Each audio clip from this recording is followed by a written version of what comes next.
Hi, I'm Chelsea, and today Tony and I will be talking to Samantha Shannon about the three portrait lenses, the Sigma, the Tamron, and the Canon 70-200 2.8s. Guys, let's start with the Sigma. What are the pros and cons, do you think? I actually have that lens myself on my Nikon body, and I love the lens. I really didn't think I was going to notice a huge difference when I used the Canon, which was the Canon lens that goes with the Canon body, and obviously it's more expensive. But I did, and it kind of made my lens look a little toyish. Yeah, but the price. That's the problem you have when you like drive somebody's nice car and then you get back in your car and you're like, oh no, I loved my car before this. Oh, I did have a little bit of that happening. Oh, but the price difference. But the price difference, I would still do it again. So what's this, like $1,200 lens, the Sigma? Yeah, it's about $1,250 for that lens. I actually still I compared to the Canon, it wasn't as quiet. It wasn't as smooth when you focus.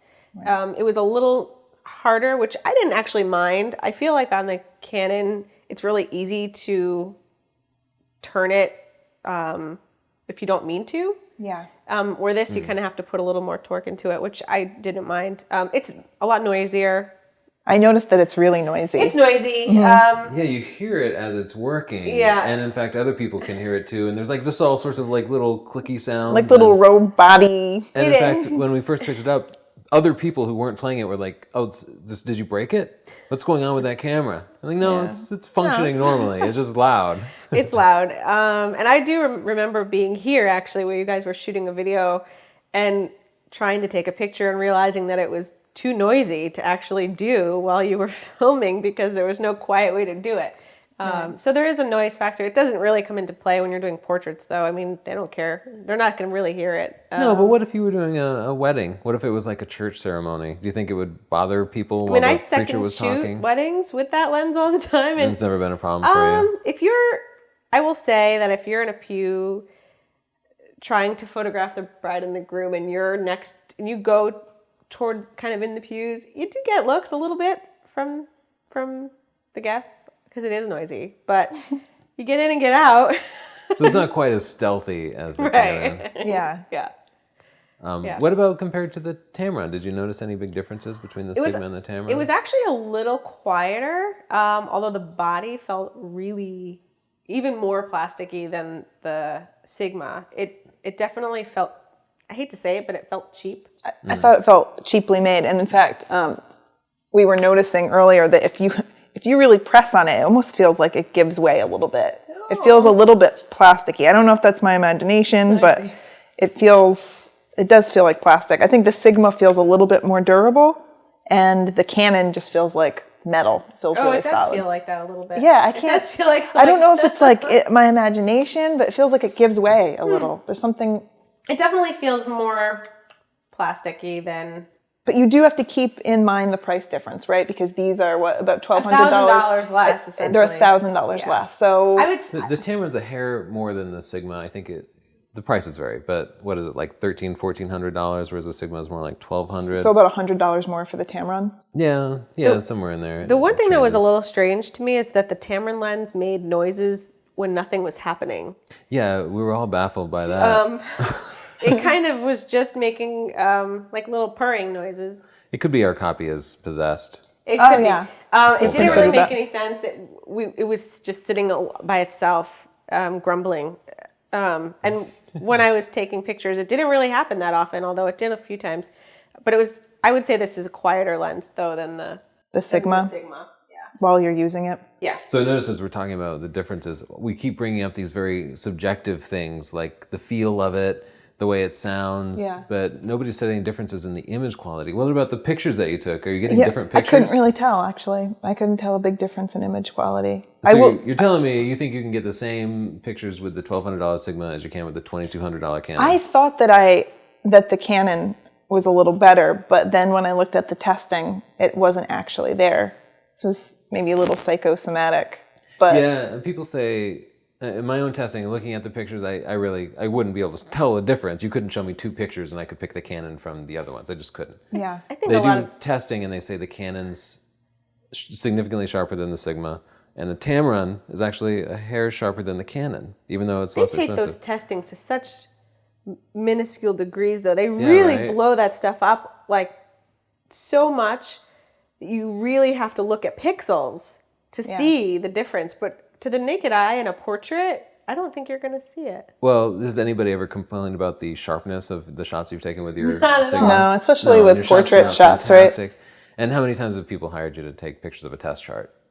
You never. No. And in fact, with portraiture, sometimes too sharp can be an issue. You actually go in and end up blurring stuff out. You can see especially wrinkles for commercial work, we want the sharpness as much as possible. But yeah, you often end up going in and removing detail. Yeah. Anyway, it's more about the mood and stuff.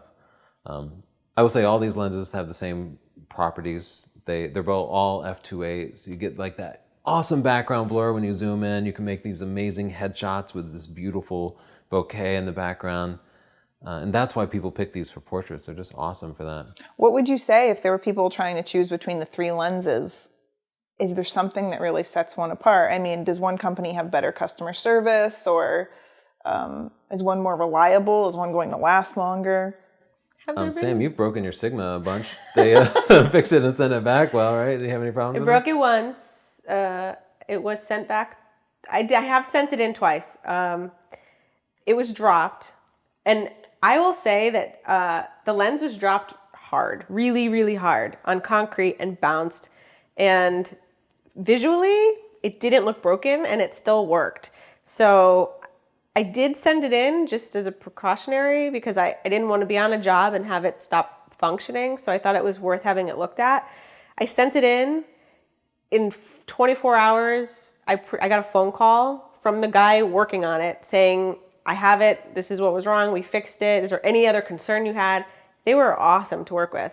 That's great. I got the camera back and I was having some trouble with it, just mounting on my camera. I sent it back and at their expense, they actually adjusted it for me so that it would be tighter fit on my camera because there was some issue where I was pressing the shutter button and I was getting odd error messages. And it just happened to be that the connection wasn't good.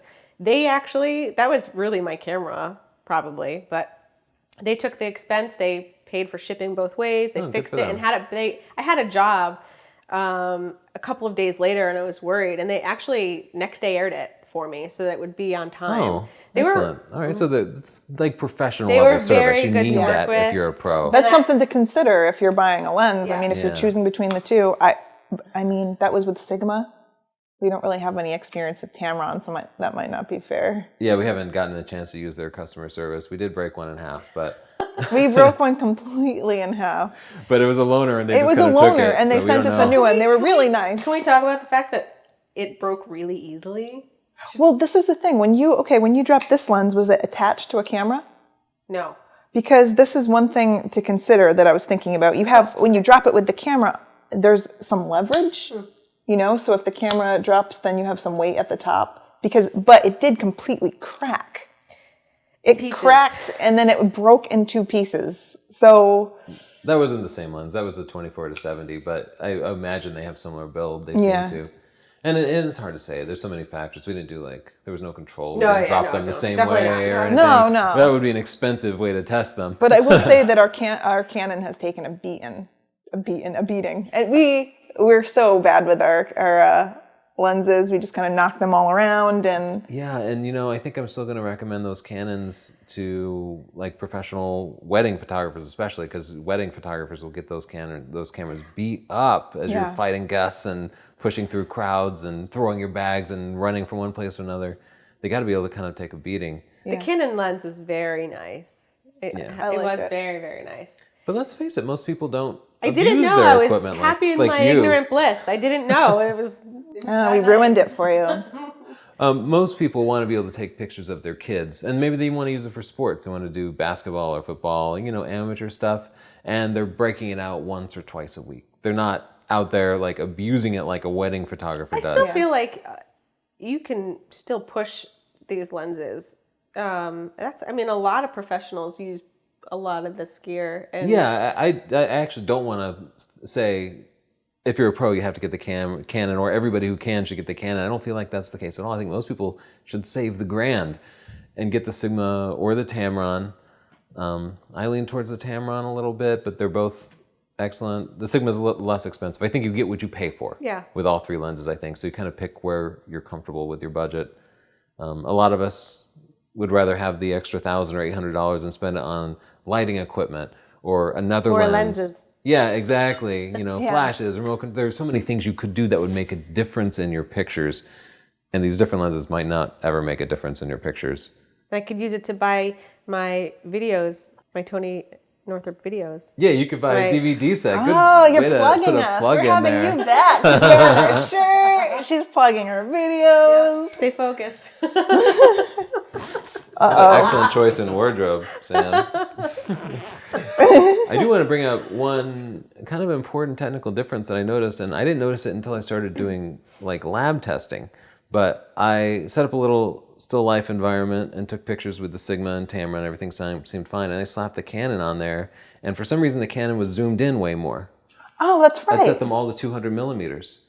But the Canon 200 millimeters at like headshot range is 200 millimeters. Yeah. And the Tamron and Sigma 200 millimeters is about 140, 150 millimeters. Really? They're not actually as close as they claim to be, we noticed. Yeah, it's a problem called focus breathing. And lots of lenses do this. But when you're focused up close, the focal length gets shorter. I've noticed that when you right click and you can see all the settings of your camera on the picture. Right. So I right click, I look at all the properties, and I remember pushing it all the way to 200 and it says like 160. Oh, really? Mine still said 200, but it was lying. That close, it was definitely more like 140, 150 millimeters. Huh.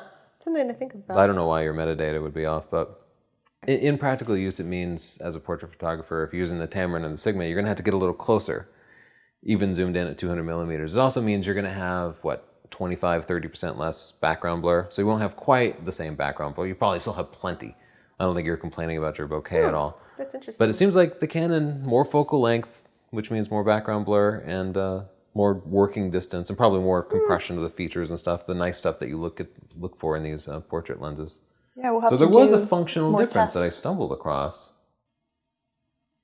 I know you haven't tried it for sports, but these are also popular lenses for sports.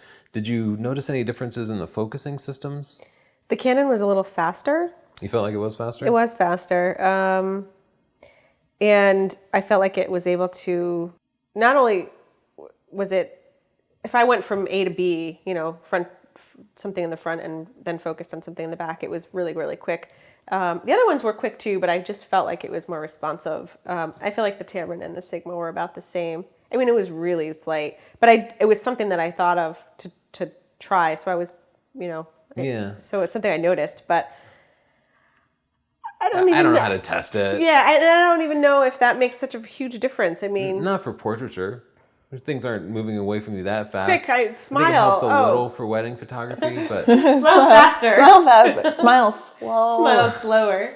But for a lot of people, these are going to serve double duty as portraits and sports lenses. Yeah. And I don't know. I shot a basketball game with both of them, and they both seemed to keep up just fine. I mean, I used it for concert photography, and that was. Oh, even in low light then, huh? And it was awesome. Oh, great. So, I mean, and the light is constantly changing in there. And, you've got people moving quickly around the stage, or you see a moment happening and you have to be quick and be able to capture it in low light. And it did a really, really good job being able to stay focused, and, and give me sharp shots in low light. And it actually blew my mind because it was amazing. Did an amazing job. So you bring up something important. In concerts and low light situations, you're dealing with low light, but then you're dealing with like glaring lights right in the lens. Something I discovered in my testing was the Canon had a lot of flaring. If there was a light going into the lens, the Canon bounced it all around, and so you'd see this like haze over everything. And I had to be really careful working with the backlighting. And I've always done that because lots of lenses have that problem. But the Tamron and the Sigma could handle that backlighting. They didn't scatter it at all. I didn't really have any trouble with that. So in backlit situations, their image quality was far better than the Canon.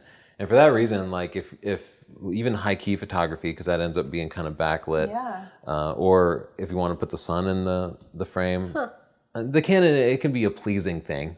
You know, people introduce flare in Photoshop and stuff. Yeah. But overall, I thought the Tamron and Sigma just handled backlighting better. It's kind of a minor point. So I think that we pretty much covered it. We got all 3 lenses. We talked about the build, the different price points, and even showed you some pictures. Sam, where can people find out more about you? You can check out my website at samanthaannette.com. I'm also on Facebook, and I'm sure there'll be links somewhere in here. We'll put a link in the description Below. And we'll put some text in this area. Scrolling. Can we make this scrolling? Like, it goes this way. Yeah, we'll do that. Or this way. So a little challenge that to Justin. If you want more like this, you can check out my photography buying guide, which is like 250 pages of incredibly detailed information about lenses, bodies, everything. Flashes, studio lights, just about everything you can imagine photography related. It will save you thousands and thousands of dollars because we're all about value here.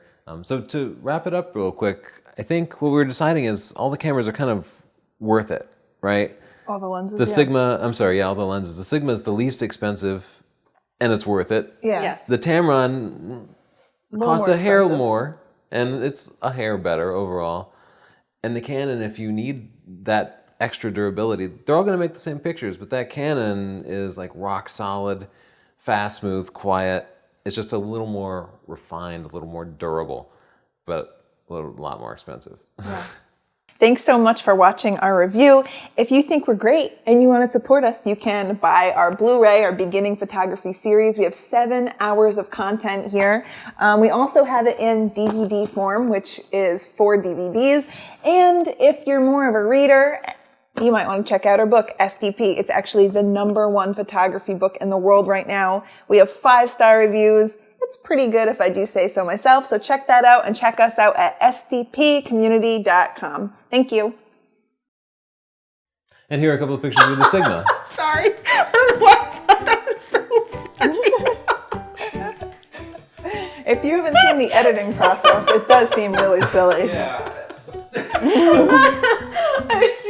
You were so like animated. No, you know what it was? Tony was so animated about it. It was just. Sorry. And here's the phone. And here's the phone. I'm sorry. Okay. I'm a professional again. Professional. Just be yourself. We're too professional. We're not professional. All right, sorry, go ahead. I can't. Oh, shit. And here are some pictures with the Sigma. I'm okay.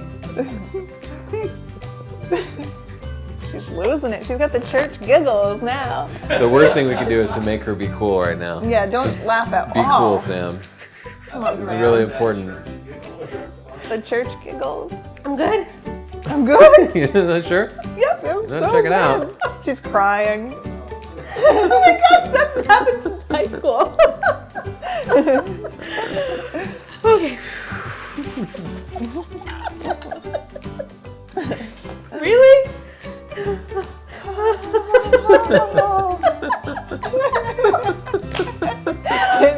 crying.